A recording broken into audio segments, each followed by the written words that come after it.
muchas formas de descubrir nuestra identidad, nuestro pasado, y una de ellas es a través de la arquitectura, analizando los edificios que tenemos en nuestra ciudad. ¿Qué sería de nuestra identidad sin el Obelisco, sin el edificio Cabanac, sin el Banco de la Nación o sin el Mercado de Abasto? Todas estas obras, creadas entre los años 30 y 40, son reconocidas por darle identidad a los lugares en que se encuentran. Igual de importantes, aparecen otro tipo de obras, como las iglesias. Vale preguntarse entonces, ¿qué sería de la arquitectura religiosa argentina sin los emblemáticos edificios de la Basílica de Santa Rosa de Lima, entre otros, y sin las más de 50 iglesias de Carlos Ciríaco Massa? La ciudad cambia permanentemente. El lugar donde nacimos, donde nacieron nuestros padres, no existe más, hay una torre, ¿no? El negocio de la esquina, que era antes una librería, ahora es una lavandería. Es decir, los negocios van cambiando permanentemente y los edificios van apareciendo y desapareciendo. Sin embargo, hay un tipo de edificio que prácticamente no cambia nunca. Y ese edificio es la iglesia de barrio. En este primer capítulo de Patrimonio e Identidad, nos proponemos analizar el boom de la construcción de iglesias que se dio en nuestra ciudad entre 1930 y 1945, y cómo las figuras del cardenal Copelo y del arquitecto Carlos Massa fueron centrales para que en esa época se levanten una cantidad de iglesias nunca más superada en Buenos Aires. A través del análisis de la arquitectura religiosa podemos llegar mucho mejor a conocer nuestro pasado, porque son edificios que prácticamente no han cambiado a lo largo del tiempo.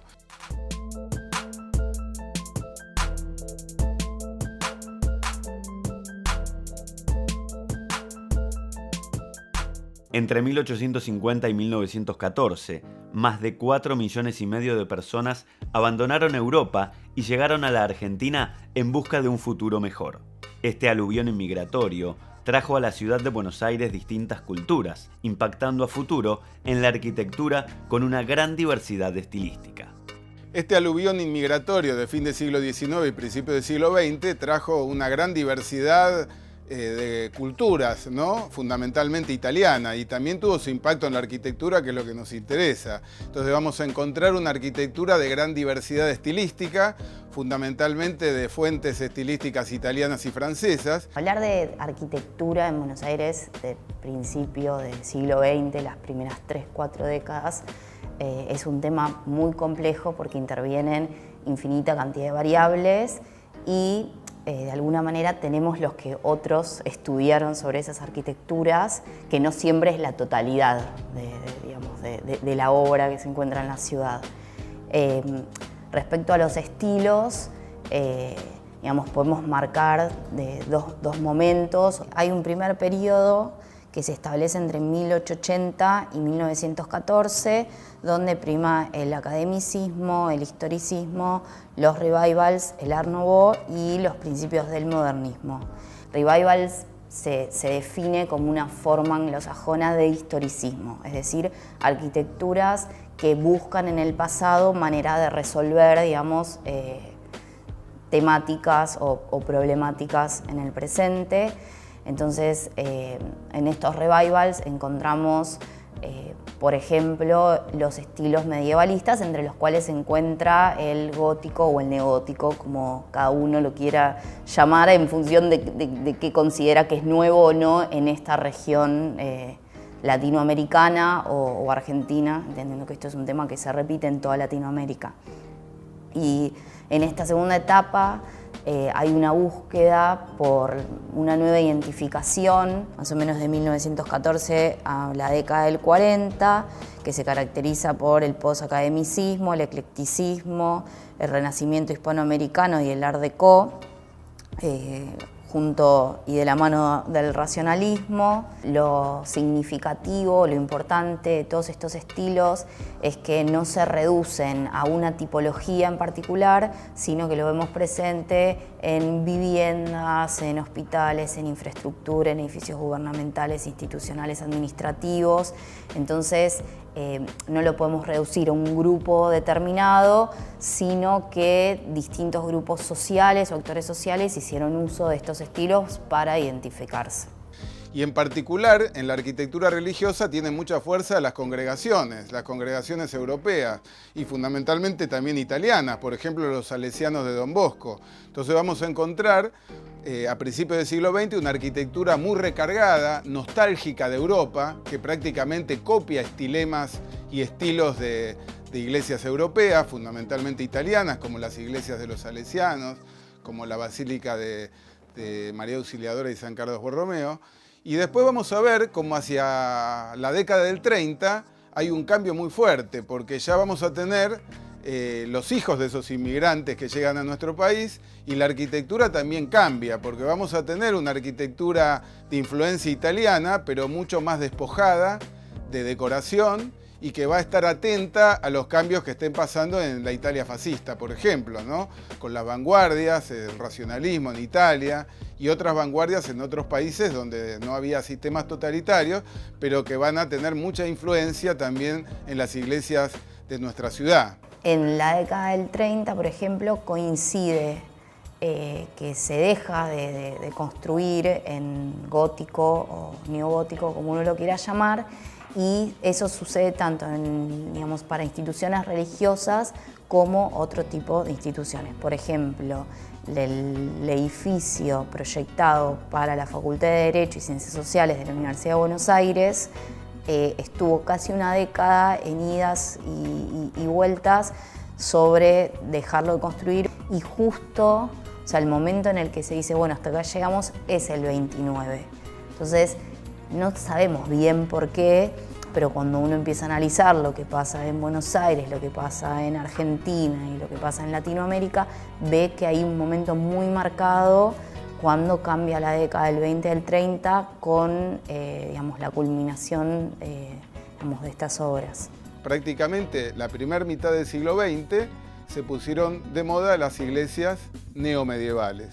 Pero hacia los años 30, cuando Buenos Aires empezó a crecer en forma acelerada, se puso de moda el neorrománico. Y es interesante ver cómo la mayoría de las iglesias de barrio de Buenos Aires, más de 70 iglesias, son de estética neorrománica, que se parecen a esos castillos amurallados que tenemos en Europa y que muchas veces decimos qué tiene que ver la Edad Media Europea con nuestra ciudad. Y ahí nos damos cuenta que tiene mucho que ver, porque esos castillos que encontramos en Europa, en distintas ciudades amuralladas, los vamos a encontrar acá en Buenos Aires, en los suburbios, a través de estas iglesias encastilladas neorrománicas. Estos templos, edificados principalmente en zonas periféricas de Buenos Aires, en correspondencia con las formas geométricas puras de la arquitectura religiosa, son las que en su trabajo de investigación, el profesor Juan Antonio Lázara define como las iglesias clonadas de Carlos Massa.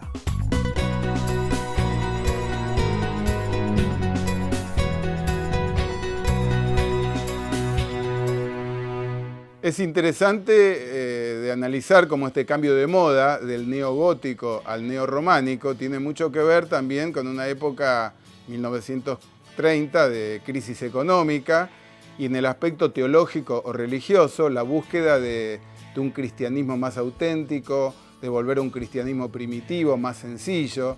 Entonces hay una estética que busca la sencillez, no lo recargado.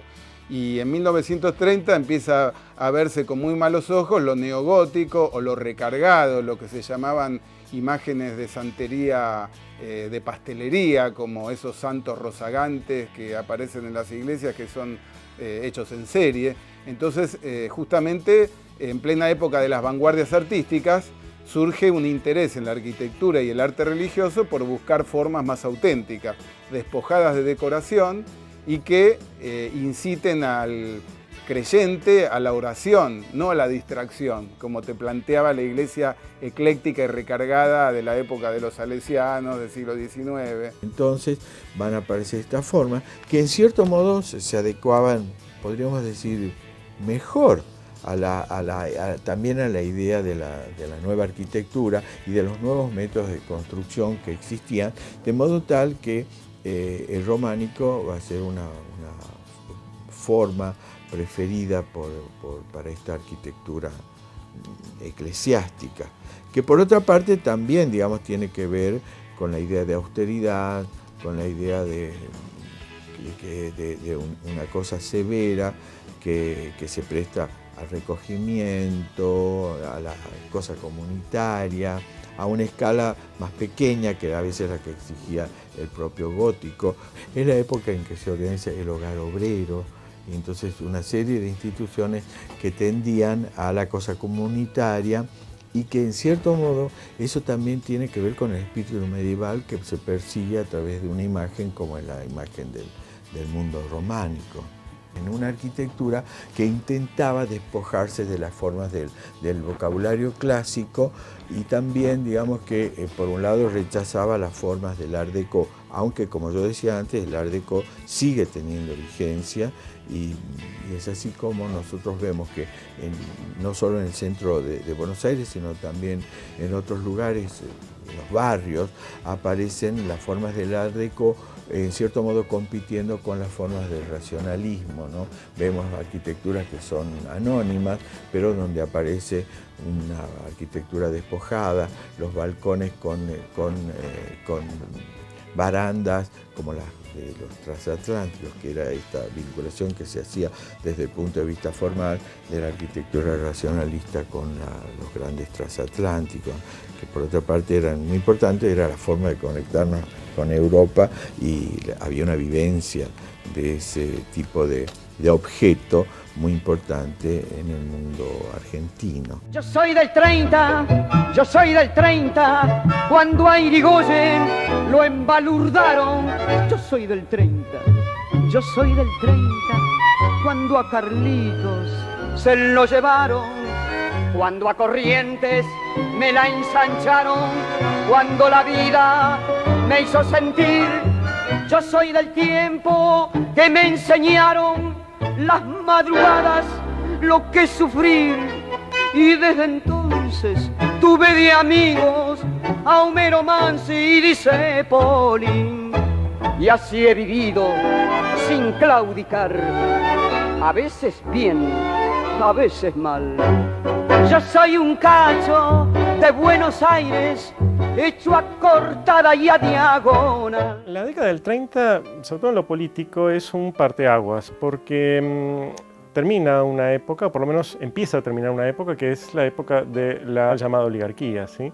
En ese momento hay un golpe de Estado, y ese golpe de Estado intenta también legitimarse, como no tiene legitimidad política, intenta legitimarse a través de la ideología, a través de una, por así decir, trascendencia moral, etc. En el marco de esta situación política, se celebró el 32º Congreso Eucarístico Internacional en Buenos Aires, en octubre de 1934, con la presencia de Eugenio Pacelli, futuro Papa Pío XII. Siendo el primero realizado en América Latina, el Congreso fue el hecho religioso, social y de alguna manera político más importante de la década. El Congreso Eucarístico brindó el espacio para una extraordinaria demostración de la fe católica de más de 1 millón de personas que asistieron al evento, donde el presidente Justo estuvo acompañado del arzobispo de Buenos Aires, Monseñor Copelo, quien rezó la misa de apertura de este congreso. Como consecuencia de décadas de oleadas inmigratorias procedentes de Europa, las élites dirigentes encontraron en el catolicismo una identidad nacional que creían extraviada. Una de las características que tiene la década de 1930 y que se va a prolongar en la siguiente es esta cuestión de que desde la jerarquía eclesiástica hay un intento muy claro de colonizar y tener presencia en los barrios, sobre todo en los barrios en donde están las clases trabajadoras, por llamarlo así, ¿sí? Esto tiene que ver también con que hay una idea de no de imponer, pero sí de favorecer, sí de enfatizar la pertenencia a la Grey católica. Más allá de que la ciudad, como te lo he dicho antes, ¿no? Es una ciudad muy diversa, una ciudad con gente formada por gente de todas partes del mundo y con presencia de cultos muy distintos, ¿sí? De todos modos, lo que se trata de enfatizar es lo común, lo mayoritario, lo masivo, ¿sí? Y uno de ellos es la pertenencia al catolicismo, ¿sí? Y es un poco lo que se ve también en esta ola, si se quiere, de construcción de iglesias y demás, es decir, un intento de de establecer pautas morales para las cuales ellos debían ser, líderes. En mayo de 1928, Santiago Copelo fue designado obispo auxiliar en Buenos Aires y 2 años después llegó a ser vicario capitular y luego arzobispo de Buenos Aires. El Papa Pío XI lo designó cardenal en 1935, por lo que fue el primer cardenal que nació y ejerció su sacerdocio en Hispanoamérica. En 1936 ascendió al rango de cardenal primado de la Argentina y fue uno de los electores en el cónclave papal de 1939 que eligió al Papa Pío XII. El cardenal Copelo tuvo una acción pastoral muy destacada. Quizás no es muy estudiada en Argentina y en la Iglesia argentina la totalidad de la figura de Copelo, pero uno puede por sus obras intuir algunos elementos que realmente para esa época eran llamativos. Bueno, tenemos que hablar de un personaje protagónico que es Santiago Copelo, el arzobispo de Buenos Aires. Copelo se revela como un gran administrador y entonces va a responder al enorme crecimiento que tiene Buenos Aires con la creación de infinidad de parroquias en los suburbios. Además de ser el primer cardenal, es el gestor de decenas y decenas de iglesias en los suburbios.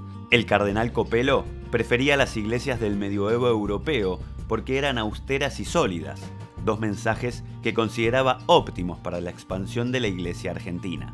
Para Copelo, la apariencia sólida del muro románico simbolizaba la fortaleza de la iglesia. El cardenal quería una grey militante y disciplinada para resistir la amenaza de secularización que en los 30 representaban el comunismo y el socialismo europeos.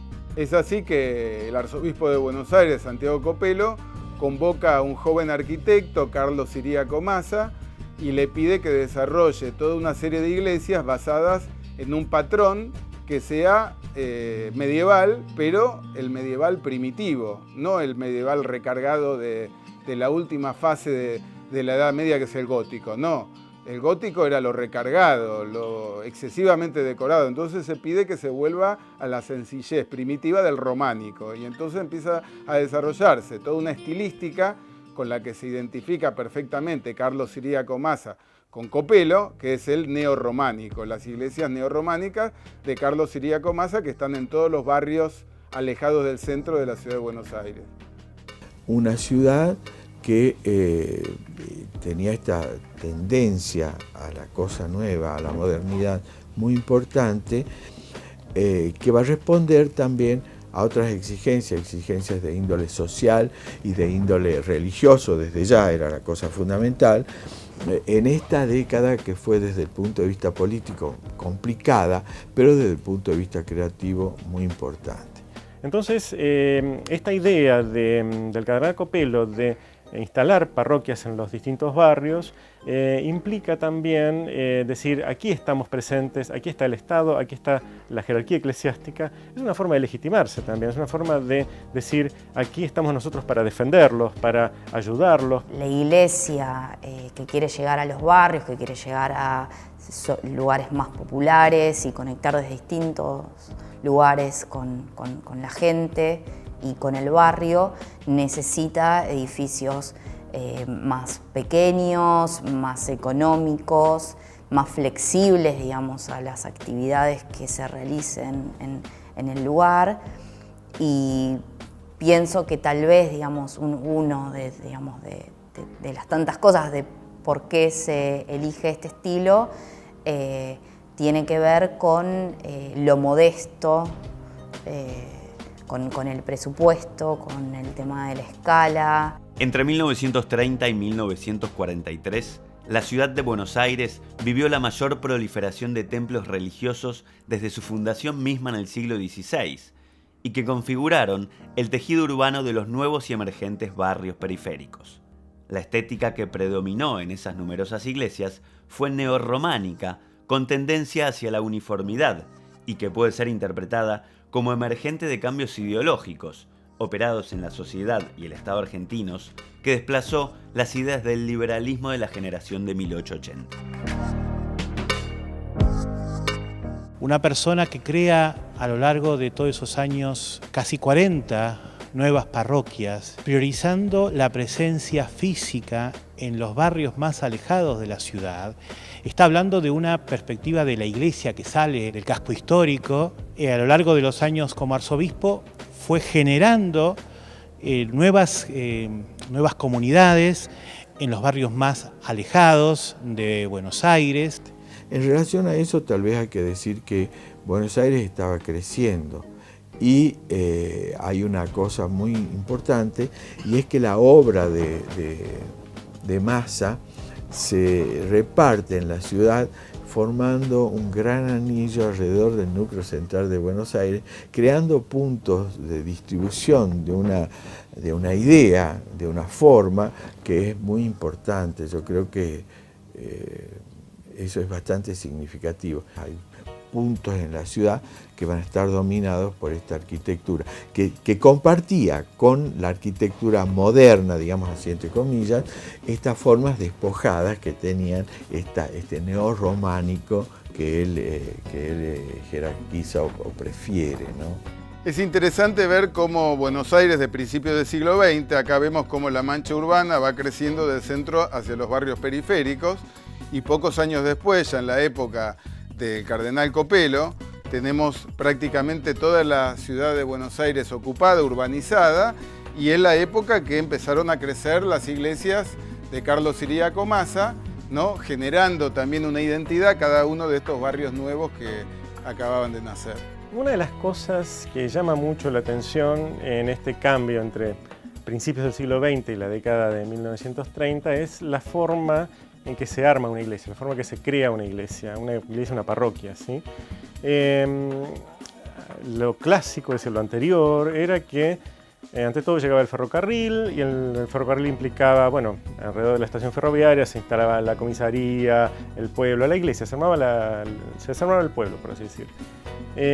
Cuando Copelo trata de expandir digamos, la cantidad de iglesias y demás, ya no le importa que pase el ferrocarril, ya no le importa que haya un pueblo formado, o por lo menos un barrio formado, sino que la iglesia, la parroquia, articula el barrio, ¿sí? Por supuesto que esto no ocurre en todos los casos, pero el hecho de salir del centro, el hecho de salir de los lugares en donde ya hay una grey formada, implica también crear la grey, ¿sí? Es por esto que es muy típico de esas iglesias de frontera, ¿no? Como que al entorno de la iglesia, volver un poco a las fuentes, quizás a la Edad Media, en donde se creaba la iglesia como lugar de culto para rezar justamente por el éxito en la batalla, y eso era también el germen de la población.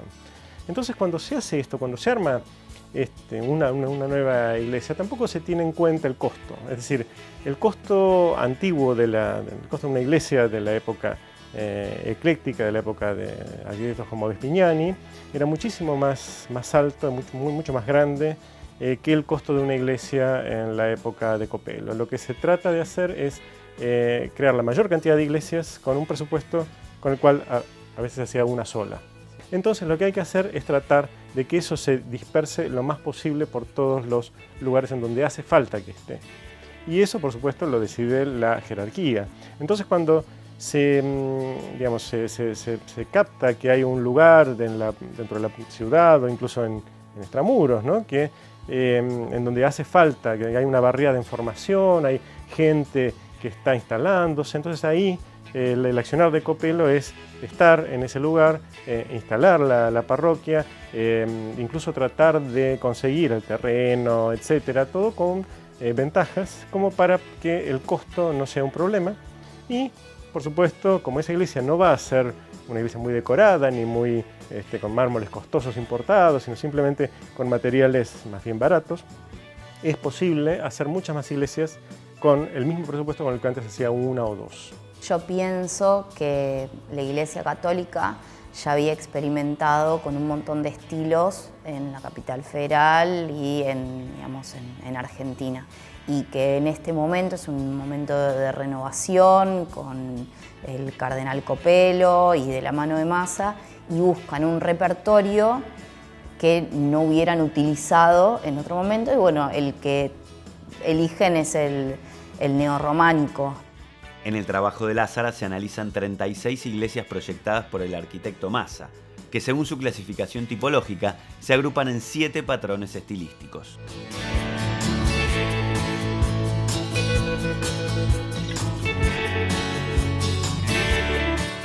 En general, las iglesias de Carlos Siríaco Massa responden a un patrón. Hay varios patrones que utilizó Massa para desarrollar estas iglesias de barrio. Hay un patrón muy característico que es el de iglesias que tienen el ladrillo a la vista, el ladrillo como elemento exterior, revestimiento exterior, tienen un campanario románico único, es decir, no el doble campanario de las iglesias góticas, sino un campanario único lateral. Después tienen escasos aventanamientos, pocas aberturas, el interior tiende a ser oscuro, como una búsqueda de huir del mundanal ruido. La ciudad ya se estaba transformando, como hay quien dijo, un laberinto mecánico, con tranvías, colectivos subterráneos, ¿no? Entonces en la ciudad ya había mucho ruido en 1930. Entonces Copello le plantea a Massa hacer un tipo de iglesia amurallada, con pocos aventanamientos para que el ruido exterior no entre dentro del templo. Entonces, otra característica de estas iglesias que diseñó Massa para el cardenal Copello es que son oscuras, que tienen poco contacto con el exterior, que tienen una planta basilical, es decir, que es un plano, si la vemos como en plano, es un rectángulo en cuyo extremo está el sagrario y va a estar el sacerdote, y que tiene poca escultura y poca pintura, ¿no? Pocos elementos decorativos, tanto exteriores como interiores. Es decir, que tomando los mismos patrones hace pequeñas variaciones y le va a permitir eso poder multiplicar iglesias por todo Buenos Aires en apenas una década. Estamos en el templo parroquial de Santa Amelia, creado canónicamente el 16 de diciembre de 1936 por el que era arzobispo de Buenos Aires, el cardenal Santiago Luis Copello. Esta parroquia comenzó a funcionar propiamente con este edificio el 30 de octubre de 1937. Fue donado por la familia Montes de Oca, Natalia Montes de Oca, una eximia mujer que trabajó en la Arquidiócesis de Buenos Aires, que hizo todo un impulso pastoral en Buenos Aires, creando incluso el Instituto de Religiosas que está ahí en la calle Rodríguez Peña. Natalia Montes de Oca donó este templo donde antiguamente funcionaba una curtiembre, que era toda la expresión de esta barriada, fábricas, lugares de trabajo. Recuerden que en la Plaza 11, en la antigua Plaza 11, estaba toda la cuestión de las curtiembres, de los cueros, antes que existiera la estación terminal que nosotros conocemos hoy. Natalia Montes de Oca le dona al cardenal Copello este predio y se coloca el nombre de Santa Amelia en honor de la mamá, que era Amelia Ramírez de Montes de Oca. Estamos en la iglesia del Tránsito, atrás de la Plaza 11, en el barrio de Valvanera. La iglesia del Tránsito es una de las iglesias clonadas de Carlos Massa, de manera tal que ustedes van a ver iglesias de similar característica, por ejemplo en Santa María, en San Juan María Vianney, que son casi clonadas. Van a encontrar acá una ornamentación románica muy interesante en los capiteles, que son capiteles que parecen jónicos pero están más geometrizados. Hay mucha geometría en las guardas, que esto tiene que ver con una época que habíamos dicho que en la Edad Media era la influencia del arte islámico, pero en la época que se hizo esta iglesia tal vez tenga mucha afinidad con el Art Déco, que estaba de moda también en los años 30. El mármol blanco de Carrara que se utilizó acá es de muy buena calidad, desde el punto de vista cromático.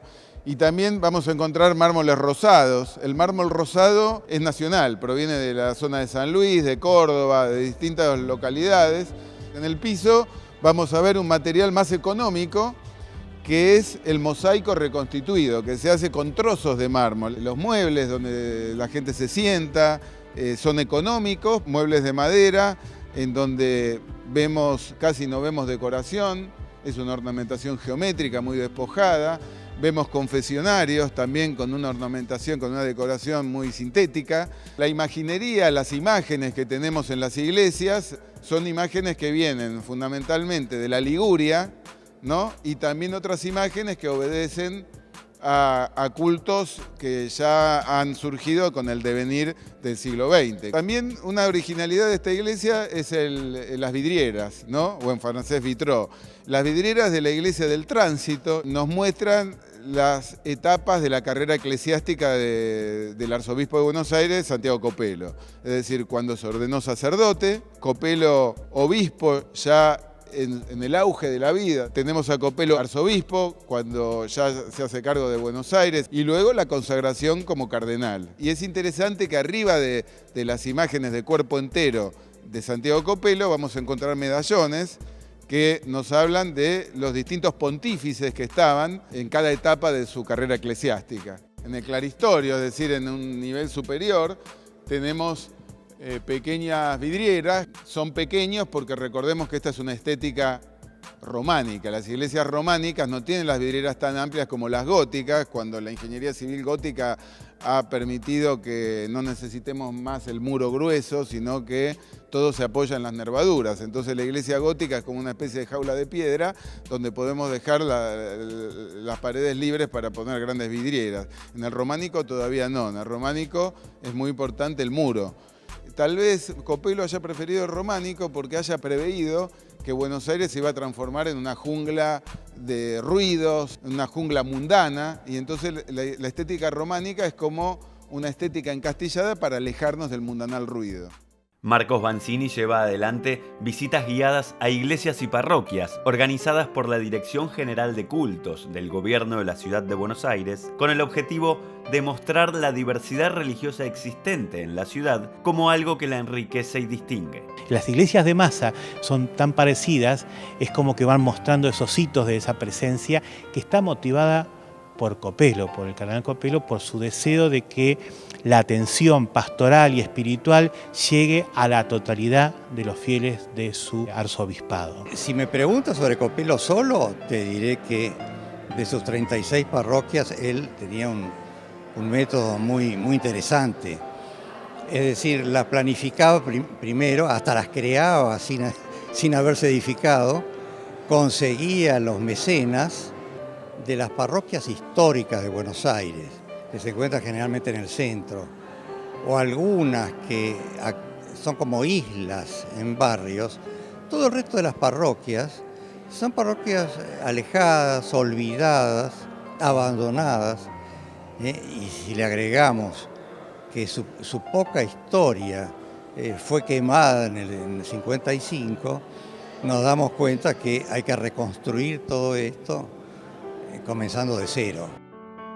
Yo creo que es importante para todos nosotros conocer la historia, ¿no es cierto?, de los cultos, de la arquitectura religiosa, del patrimonio histórico-cultural de las iglesias, porque esto nos involucra a todos. Conocemos así a través de ello la política, la sociedad, las personas, los distintos tipos de formaciones, tanto religiosas como no religiosas, de distintos cultos. Por eso creo que es muy importante conocer esto.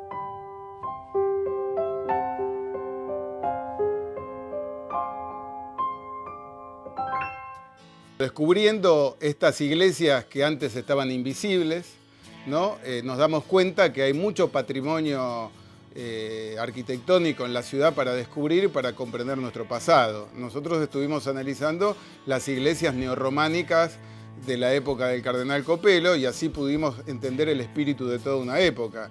Pero también tenemos otra serie de iglesias de vanguardia que nos van a permitir conocer la época de los años 60.